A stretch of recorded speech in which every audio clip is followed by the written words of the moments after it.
আসসালামু আলাইকুম everyone, welcome back to my channel.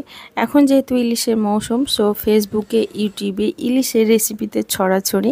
So আমিও ভাবলাম আমার দর্শকদের জন্য আমি একটা সরষে ইলিশের রেসিপি দেই। আর এই রেসিপিটা আমার খুবই ভালো হয়, আমার সরষে ইলিশটা খেতে সবাই খুব পছন্দ করে। সো আমি এখানে নিয়ে নিলাম সরষে ইলিশের জন্য আমি সরষের তেল নিয়ে নিলাম, আর পেঁয়াজ কুচি নিলাম কিছুটা।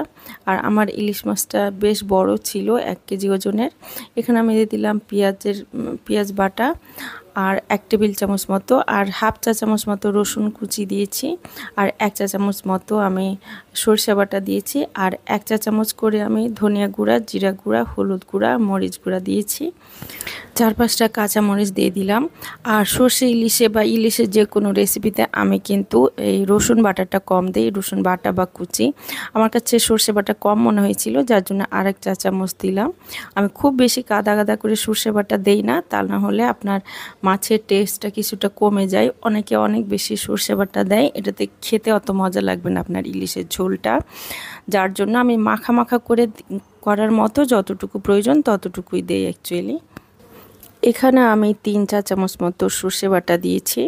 এখন আমি এই মশলাগুলো জাস্ট ইলিশের গায়ে মাখাই দিব। এই কাজটা আমি অনেক সময় হাতেও মাখাই দেই। এখন আমি পানি দিয়ে দিলাম। খুব বেশি ঝোল করব না, এটা মাখা মাখা করে রাখবো। আমার পানিটা গরম হয়ে যাওয়ার পরে আমি অল্প করে একটু ডিম দিয়ে দিলাম। আমি কয়েক টুকরা মাছ রেখে দিয়েছি এটা ভাজা খাওয়ার জন্য। আমাদের বাসায় অনেকে আবার ভাজা খেতে পছন্দ করে, যার জন্য আমি কয়েক টুকরা রেখে দিয়েছি ডিম আর ইলিশ মাছ। আমি এখন মাছটা জাস্ট ভালো মতো 5 মিনিট ফুটে যাওয়ার পর আমার মাছটা হয়ে যাবে। খুব বেশি সময় লাগে না, যেহেতু ইলিশ মাছ খুব নরম। সো আমার মাছটা খুব ভালো মতো ফুটে গিয়েছে।